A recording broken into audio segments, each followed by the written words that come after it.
नमस्कार। आज के इस वीडियो में आप सभी लोगों का स्वागत है।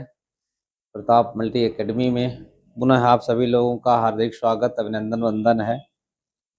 और जबकि ये वीडियो यूट्यूब पे भी जा रही है तो साथियों एक निवेदन ये रहेगा कि आप यूट्यूब पे इस वीडियो को भी लोगों तक पहुंचाएं, शेयर करें और लाइक करें, सब्सक्राइब करें या कुछ कमेंट भी करें, जो कुछ भी है।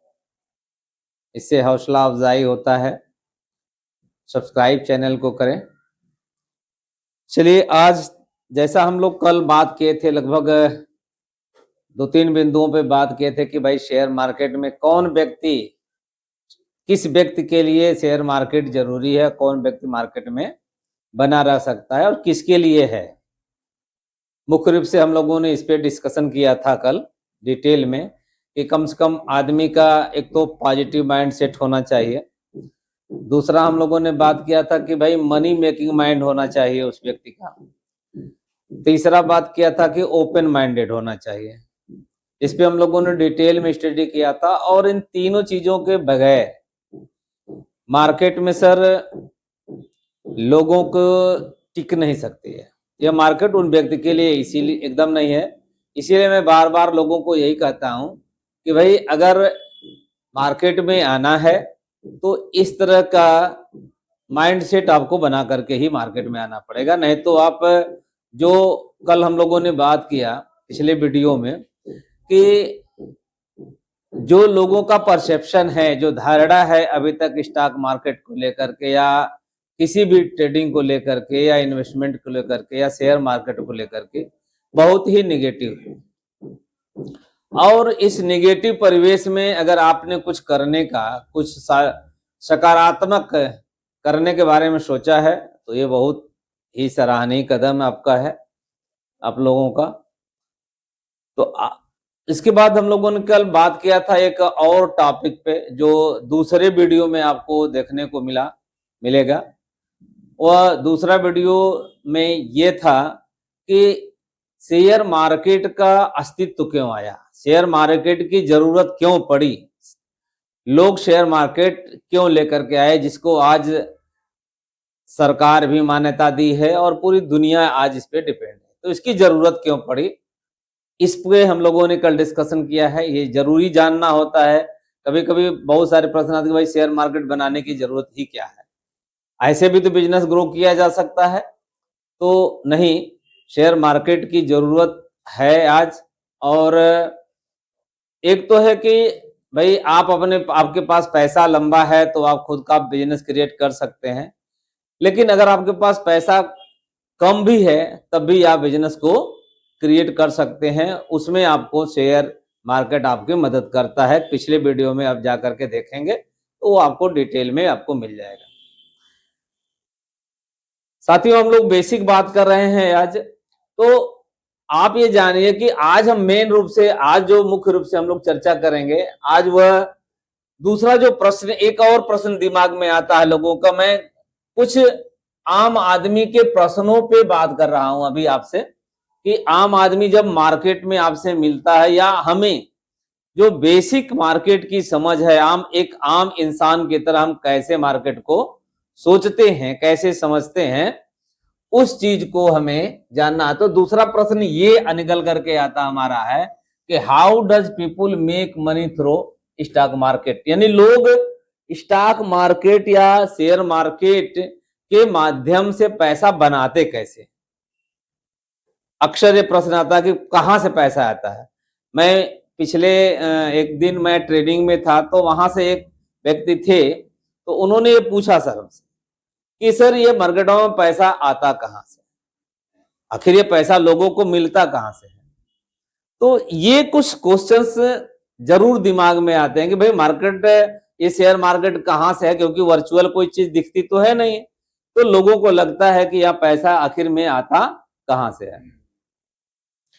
तो साथियों देखिए, ये एक्चुअल में पैसा कहीं ऐसी जगह से नहीं है कि कोई जादू की छड़ी है और वहां से आता है। यह हम और आप जो पैसा लगाते हैं मार्केट में, उसी से बिजनेस क्रिएट किया जाता है। आपने पिछले वीडियो में जब देखेंगे कि पैसा कहां से है, तो मान लीजिए आपने किसी कंपनी में पैसा डाला, लोग पैसा कहां कमाते? पहली बात है, कल हम लोगों ने देखा था कि लोग इस कंपनी का शेयर खरीदते हैं, अपना अपना पैसा देते हैं, और लोग इनके पैसे से कंपनी क्या करती है, और भाई कंपनी का भी पैसा होता है और अपने पैसे से कंपनी ये व्यवसाय करती है, और वह व्यवसाय से जो प्रॉफिट होती है वह सब में शेयर के अनुसार जो जितना हिस्सा लेता है, जितनी यूनिट खरीदता है, उसके अनुसार से सबको पैसा वो हो जाता। तो उनके जो हक है, जो उनका शेयर का हिस्सा है, वो उसका वैल्यू बढ़ जाती है। अब वो पैसा जब लोग लगाते हैं तो कंपनी ये क्या करती है, कंपनी ग्रो कर, ये पैसा में कंपनी जब काम करती है, तो जब बिजनेस जब ये बढ़ता है, जब बिजनेस क्या होता है, बढ़ता है सर, जब बिजनेस क्या करेगा, बढ़ेगा, तो जब बिजनेस बढ़ेगा, कंपनी बढ़ेगी, कंपनी की वैल्यू बढ़ेगी, तो आपका पैसा भी बढ़ता है। मान लीजिए आज रिलायंस है, रिलायंस के बारे में अगर आप सुनेंगे, जब धीरू भाई अंबानी ने बिजनेस खड़ा किया था, 2000 रुपया लेकर के बिजनेस उन्होंने शुरू किया था, और उन्होंने आज कितना बड़ा एम्पायर खड़ा किया। मुकेश अंबानी और अनिल अंबानी दो भाई हैं, दोनों अपने अपने बिजनेस को, उनके जो दो बेटे हैं, आज नहीं, वो 2000 रुपए से आज बिजनेस को पूरे वर्ल्ड वाइड उन्होंने क्रिएट किया, तो धंधा करके पैसा उन्होंने बनाया। तो मार्केट में पैसा लोग पैसा बनाते कैसे हैं, कि जब हम कंपनी में पैसा देते हैं और कंपनियां उसे व्यवसाय करती है, और जब कंपनी का व्यवसाय बढ़ता है तो लोगों का पैसा बढ़ता है।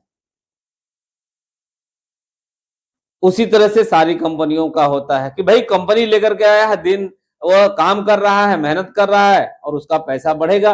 और जब उसके आप पार्टनर बनते हैं, भाई हम और आप धीरू भाई नहीं बन सकते, हम और आप अंबानी नहीं बन सकते, हम और आप अडानी नहीं बन सकते हैं, हम लोग टाटा नहीं बन पाए हैं, लेकिन टाटा के साथ मिल करके व्यवसाय तो कर ही सकते हैं, क्योंकि ये अवसर हमें सरकार उपलब्ध कराती है, सिस्टम उपलब्ध कराता है।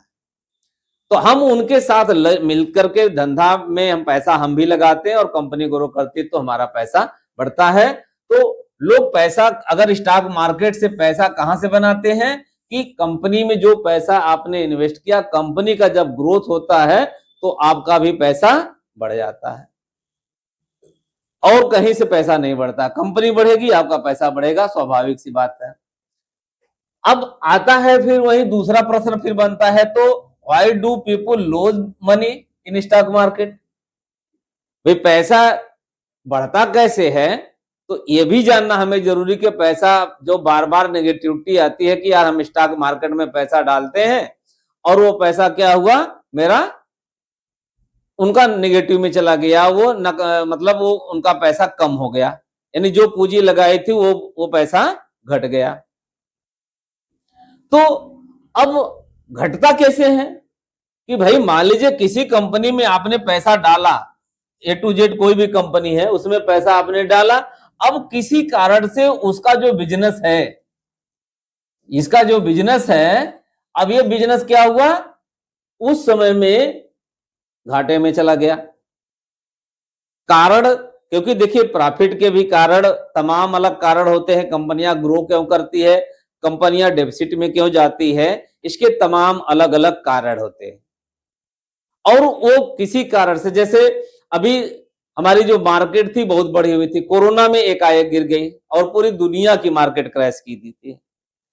तो कोरोना ने पूरी दुनिया को प्रभावित किया और मार्केट पूरी क्रैश कर गई थी, गिर गया था, सबका व्यवसाय घट गया था। उसी तरह से कोई न कोई कारण हो सकता है कि कोई कंपनी जो है सही तरीके से काम नहीं कर रही है, उसका व्यवसाय बढ़िया से ग्रो नहीं कर रहा है, तो आपका पैसा नहीं, और कंपनी के पास तमाम खर्चे होते हैं और उन खर्चों को निकालने के बाद ही प्रॉफिट निकलता है। और कंपनी अगर डेफिसिट में गई तो अब जितने का शेयर आपने लिया, जो उस शेयर की वैल्यू घट जाएगी, तो आपका पैसा कम दिखने लगता है।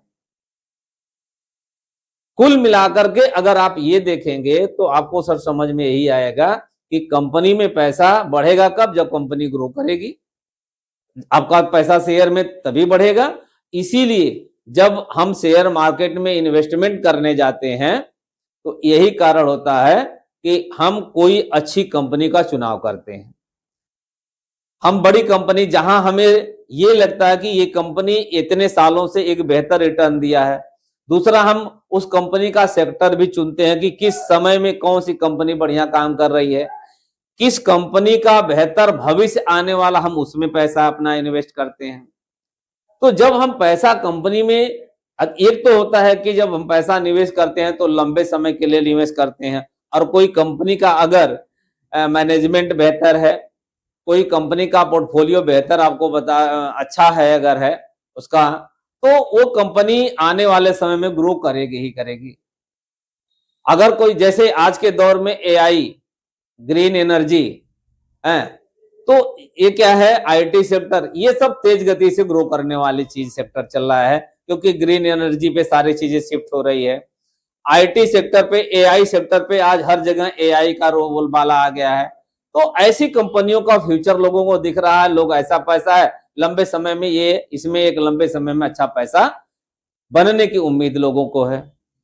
तो आप अगर किसी कंपनी में मान के चले, पैसा बढ़ता तभी है जब कंपनी बढ़ती है, कंपनी का बिजनेस बढ़ता है, और जब आपका पैसा घटता कैसे है, जब कंपनी के व्यवसाय कम होता है या उसके में जो भी दिक्कतें अगर आती हैं तो आपका पैसा घटेगा, क्योंकि आप किसी कंपनी के ओनर होते हैं। किसी कंपनी के ओनर का मतलब होता है कि जब शेयर खरीदते हैं तो आप उतने परसेंट उस कंपनी के शेयर होल्डर हो गए, आप उतने मालिक हो गए हैं। तो कंपनी का दो चीजें हो गया कि कंपनी का प्रॉफिट कैसे होता है और कंपनी घाटे में क्यों जाती है। एक क्वेश्चन और बड़ा सामान्य है, लोग पूछते हैं, भाई शेयर मार्केट में किस तरह का रिस्क हो सकता है, what can be risk investing in stock market. भाई लोग बार बार ये चीजें भी आपसे होता है कि या हमको जानना भी चाहिए कि भाई किस तरह का रिस्क हो सकता है। भाई लोग बार बार जब रिस्क की बात करते हैं कि कंपनी में, और अक्सर रिस्क की वही बात करता है ज्यादा जो कभी 1 रुपया इन्वेस्ट नहीं किया है। सर आप देख लीजिए, आप बात करके देखिएगा कि कंपनी में 100% रिस्क की वही बात करेगा जिसका कभी 1 रुपया कहीं किसी शेयर में नहीं, या उसने कभी भी 1 रुपया या उस शेयर मार्केट के बारे में कोई भी शून्य जानकारी पहले बात होगी। किसी ने उड़ती हुई खबरों के माध्यम से उनको जानकारी मिली है और बस केवल यही है। अब उनसे पूछे कि आपने कितना पैसा लगाया था कि जो आपका पैसा पूरा घाटा हो गया। तो हम अभी इन्वेस्टमेंट पे बात करेंगे कि इन्वेस्टमेंट आखिर में होता क्या है, लेकिन शेयर मार्केट में जैसे लोग पैसा लगाते हैं, अभी एफडी कर देंगे, 10.5 साल में डबल के लिए तैयार रहेंगे। अब अगर शेयर मार्केट में लगा देंगे, आज आपने लगाया और अगले कल ही मान लीजिए किसी कारण से आपका शेयर कुछ माइनस में गया, आपका पैसा माइनस में दिखेगा, और जैसे माइनस में दिखने लगेगा तैसे आप दिमाग में धुकधुकी आना शुरू हो जाएगी, करेजा हिलना शुरू हो जाएगा, अरे कंपनी जो है नीचे जा रही है, मेरा घाटा हो रहा है, घाटा हो रहा है। वहां एफडी करके 10 साल के लिए छोड़े हैं, 10.5 साल के लिए, वहां कभी भी आप देखने नहीं जाएंगे, भले 10 साल में मिलता है एकदम खुरचुनी एक तरह से। और 10 साल में अगर बढ़िया किसी कंपनी में पैसा डालकर देखें, किसी कंपनी का इतिहास उठा करके देखिएगा, देख करके देखिए कि 10 सालों में उन्होंने कितना रिटर्न दिया है। तो ऐसे बहुत सारे चीजें हैं, थोड़ा भाई इसीलिए कहा गया है कि शेयर मार्केट एक रिस्क की प्रॉपर्टी होती है। तो रिस्क का मतलब यह नहीं होता है कि आत्महत्या करना, रिस्क और आत्महत्या में सर अंतर यही है। ये अंतर होता है कि आप किसी चीज का कैलकुलेट करके आप देखते हैं, उसके एनालिसिस करते हैं और कोई काम करते हैं। और रिस्क तो सर वो भी है, आपके बगल में कोई पार्चीन की दुकान खोला हुआ है और आपको उसकी बढ़िया दुकान चल रही है, अब उसकी देखा देखी आप भी वहां दुकान खोल लिए और आपकी दुकान नहीं चली तो कहेंगे, तब आप तुरंत ये दिमाग में आएगा कि नहीं यार, ये तो मार्केट जो बड़ी खराब है, ये मार्केट पार्चून की दुकान नहीं चल सकती। तो आपकी नहीं चली तो किसी और की तो चली दुकान। अब हो सकता है कि क्या कारण, अब उसका देखिए देखा तो आपने किया, लेकिन उसने उस मार्केट को चलाने के लिए, उस धंधे को चलाने के लिए कितनी कैपिटल लगाया, कितना अनुभव लिया था, कैसे उसकी पब्लिक डीलिंग थी सॉरी, ये चीजें तो आपने देखा नहीं, आपका बिजनेस वहां बहुत बढ़िया उसका चल रहा था, तो आपने बगल में दूसरी दुकान खोल लिया। अक्सर ऐसा होता भी है। तो बार बार यही कहा जाता है कि जब भी किसी फील्ड में आप धंधा करने जाएं तो उसकी एक बढ़िया बेहतर समझ होनी चाहिए, और आपको कहीं ना कहीं से आपको उसकी पूरी जानकारी लीजिए, तभी जाइए मार्केट में।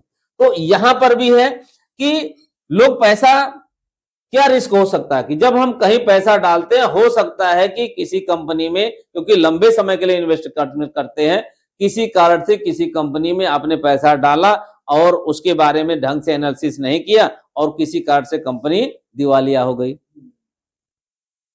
रिटर्न नहीं दिया आपको, धंधा उसका नहीं चल पाया, तो आपका पैसा जो है घट जाएगा।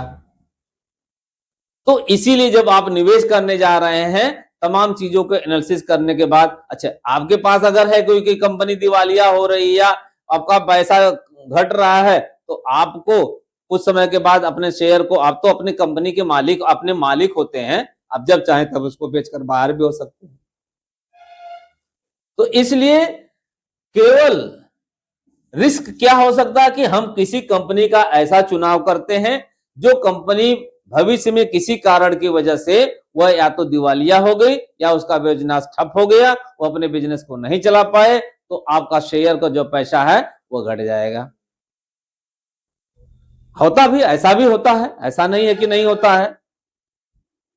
तो मार्केट में यही इसीलिए कहा जाता है कि ये जो है रिस्क यहीं पे है, नहीं तो अदरवाइज यहां पे आप ये नहीं कर सकते कि नहीं 100% रिस्क है।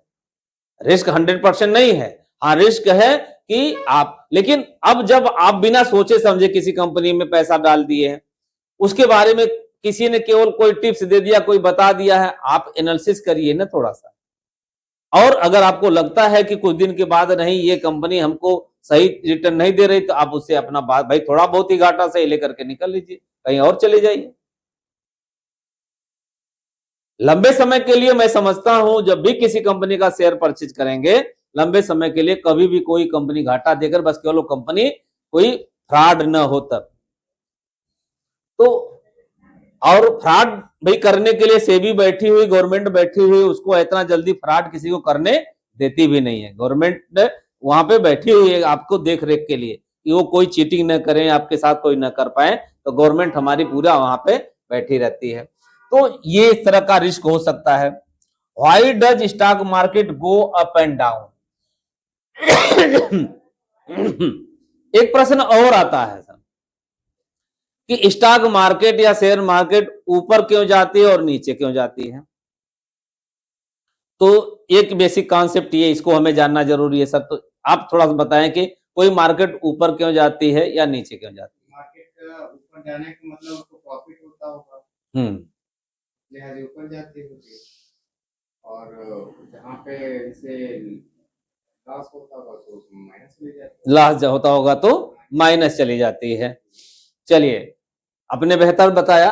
बस केवल पूरी मार्केट को समझने के लिए सर दो चीजों को आपको समझना है, या दो ये चीज को, दो शब्द केवल पकड़ लेना है और आपको पूरा कॉन्सेप्ट क्लियर हो जाएगा। मार्केट ऊपर क्यों जाती है, मार्केट नीचे क्यों जाती है, बस दो शब्द को हमें जानना जरूरी है।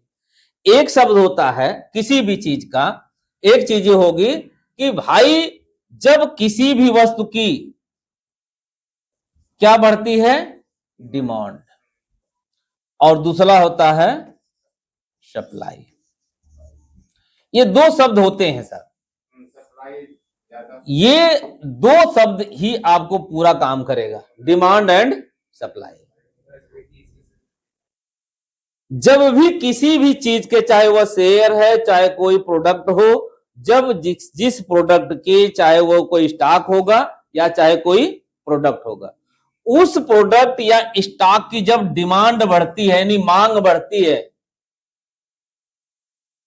और डिमांड बढ़ी, मांग बढ़ी, लेकिन मांग बढ़ी लेकिन प्रोडक्ट हमारे पास उतना ही है, खरीदने वालों की संख्या ज्यादा है, तो उस वस्तु की वैल्यू बढ़ जाएगी। जैसे अगर मैं बात करूं कि इस कमरे में मेरे पास एक पेन है, मैं इस पेन को बेचना चाह रहा हूं, लेकिन खरीदने वाले यहाँ 10 लोग हैं। आ देंगे भी वैल्यू अपना। तो एक मान लीजिए मैंने इस पेन की वैल्यू रखा 100 रुपए, तो अब डिमांड 10 लोग देने वाले हैं हमको पैसा। तो एक आपने कहा, तो हमने कहा भाई 10 रुपया नहीं, डिमांड ज्यादा, हम इस पेन को 150 रुपये में आपको देंगे। तो आपने 150 में ले लिया। अब आपके पास 150 हो गया, लेकिन और दूसरे को भी पेन चाहिए, तो वो कहेगा कि भाई आप 150 के जाए मुझसे 200 रुपया ले लीजिए, मुझे दे दीजिए। तो क्या हुई कि किसी प्रोडक्ट की जब डिमांड बढ़ती है और जो कंज्यूमर है, जो उपभोक्ता है, वो तो लिमिटेड उतने ही है, और डिमांड ज्यादा बढ़ गई तो एक प्रोडक्ट की कीमत बढ़ती चली जाएगी, एकदम बढ़ना शुरू है। यही कॉन्सेप्ट सर दुनिया में अभी देखिए, अभी सीजन चल रहा है। अभी हम लोग 1 महीना पहले जब मटर खरीदे थे, अभी सीजन चल रहा है ना, तो 100 रुपया 150 रुपया किलो मटर खरीदे। लेकिन आज के डेट में अगर मटर खरीदने चले जाइए तो वही 100 रुपये में 3 किलो मटर मिल जा रही है, सप्लाई ज्यादा हो गई। तो डिमांड जैसे सर बढ़ेगी तो इसकी वैल्यू क्या करेगी, बढ़ेगी। सीधा सीधा फंडा होता है किसी भी चीज का। और सप्लाई बढ़ जाती है, जब ये सप्लाई बढ़ी सर, तो जब सप्लाई बढ़ेगी खरीदने वाले उतने हैं। अब मेरे पास 10 पेन है और खरीदने वाले 2 लोग हैं, आप लोग मान लीजिए 5 लोग हैं, तो मैं 100 रुपया में बेच रहा हूं तो कहेंगे सर 100 रुपया में नहीं, अगर 50 में मिलना है, 80 में देना हो तो दीजिए, नहीं तो मत दीजिए। तो मुझे गरज है, मुझे जरूरत है, तो मैं आपको भेज दूंगा, है कि नहीं। यही प्रोडक्ट सेम चीज जब डिमांड बढ़ी, सप्लाई लिमिटेड थी, तो वैल्यू बढ़ गई, और जब इसकी सप्लाई ज्यादा हो गई और डिमांड कम हो गई, कम हो जाएगा। मार्केट के सर ऊपर जाने और नीचे जाने या घटने और बढ़ने का मेन फंडा बस केवल डिमांड एंड सप्लाई, बस इतना जान लीजिए। दुनिया में पूरा अर्थशास्त्र इसी पे डिपेंड करता है। अगर प्रोडक्ट की, किसी भी प्रोडक्ट की डिमांड बढ़ेगी तो कीमत बढ़ेगी, और अगर घटेगी तो, अब वो कारण कुछ भी हो सकता है, कारण कुछ भी हो सकता है, उसके पीछे अलग अलग कारण हो सकते हैं डिमांड एंड सप्लाई के। कभी कभी सीजनल हो सकता है, या कोई एक्सीडेंटल हो सकता है, कभी कभी कोई न्यूज आ गया नेगेटिव मार्केट में, मान लीजिए अभी चल रहा है कोई प्रोडक्ट, अभी स्टॉक मार्केट है, अभी अचानक पता लगे कि इंडिया और पाकिस्तान का युद्ध होने जा रहा है, पूरे शेयर मार्केट धड़ाम से चला जाएगा। क्यों? क्योंकि वह न्यूज के आधार पर कि जब युद्ध होगा तो देश के ऊपर निश्चित रूप से एक खतरा बढ़ेगा, तो जब खतरा बढ़ेगा तो यहां के बिजनेस प्रभावित होंगे, तो लोग क्या करेंगे, सप्लाई बढ़ा देंगे, यानी मार्केट से पैसा निकालना शुरू कर देंगे, और जब पैसा निकालना शुरू करेंगे तो मार्केट नीचे चली जाएगी। और वही अभी आपको कोई न्यूज नहीं आया बढ़िया, अभी प्रधानमंत्री अभी हमारे जो है कोई एक अच्छा न्यूज दे दिए, या जो वित्त मंत्री हमारी हैं उन्होंने एक बेहतर बिजनेस के लिए कोई न्यूज दे दिया, या किसी सेक्टर के लिए उन्होंने कि यहाँ पे हमारा निवेश बढ़ने जा रहा है, तुरंत वहां के जो है डिमांड बढ़ जाएगी। प्रोडक्ट तो उतना ही है भाई। हमने देखा कि शेयर, अगर किसी कंपनी का शेयर मान लीजिए 1 करोड़ शेयर है, तो शेयर तो 1 ही करोड़ है ना। अब डिमांड बढ़ेगी, केवल रुपया पैसा बढ़ेगा, वो बिजनेस चल रहा है तो उसके ऊपर बढ़ेगा। हमारे पास 1 करोड़ शेयर कंपनी का है तो 1 करोड़ ही है, अब उसकी लिमिट तो 1 करोड़ है। अब 1 करोड़ की कीमत अगर 1000 है, वही 1 लाख भी हो सकती है। डिमांड बढ़ेगी तो कीमत उसी की बढ़ती चली जाएगी। तो केवल और केवल सर 2 ही चीज पे डिपेंड करता है आपकी पूरी मार्केट, या मार्केट में डिमांड अगर बढ़ेगी, सप्लाई कम रहेगी तो प्रोडक्ट की वैल्यू बढ़ेगी, और अगर मार्केट में सप्लाई ज्यादा बढ़ेगी और डिमांड लिमिटेड होगी तो उसकी कीमत घटेगी। पूरी अर्थव्यवस्था ये चीजें होती है, और इसी के आधार पर पूरी शेयर मार्केट या पूरी मार्केट चलती है। किसी भी, अब चाहे हम अपने फिजिकल मार्केट की बात कर लें, चाहे हम वर्चुअल मार्केट की बात कर लें, किसी भी मार्केट की बात करेंगे तो यही फंडा होता है। ये सब सर कुछ क्वेश्चंस होते हैं एक आम आदमी का। इस क्वेश्चंस पे जब डिस्कशन करेंगे तो आगे जब हम लोग पढ़ेंगे, अभी तो मैं बेसिक्स पे आपसे बात कर रहा हूं, तो जैसे जैसे आगे हम लोग पढ़ेंगे ये उसे वैसे चीजें, और ये जो नॉर्मल शब्द हैं जब क्लियर रहेगा तो बाकी चीजें आपको समझने में आसानी होती चली जाएगी। ये कुछ टर्मिनोलॉजी होती हैं जिसे हमें जानना बहुत जरूरी होता है। तो ये चीजें क्लियर हुआ सर। अब क्या है, एक क्वेश्चन और होता है कभी कभी कि how do we invest in the stock market without any help. हम बिना सहायता के क्या इसका स्टॉक मार्केट में निवेश कर सकते हैं? तो मैं कहता हूं भाई कैसे आप कर सकते हैं? अगर आप बिना सहायता के मार्केट में निवेश कैसे कर सकते हैं? भाई मार्केट में अगर आपको पैसा डालना है तो किसी न किसी का हेल्प लेना पड़ेगा, भाई किसी की सहायता लेनी पड़ेगी। अगर आप बिना किसी की सहायता लेने अगर के माध्यम से अपना अगर करना चाह रहे हैं तो आपको सिर्फ एक काम करना पड़ेगा सर, इसके बारे में आपको क्या लेना पड़ेगा? एजुकेशन। भाई किसी चीज में अगर आप जहां भी पैसा निवेश करने जा रहे हैं या इसमें काम करने जा रहे हैं तो आज इसके बारे में एजुकेशन लेना पड़ेगा, या नहीं तो टिप्स और कॉल पे देने वाले तमाम मार्केट में, और मैं हमेशा इसका विरोधी हूं।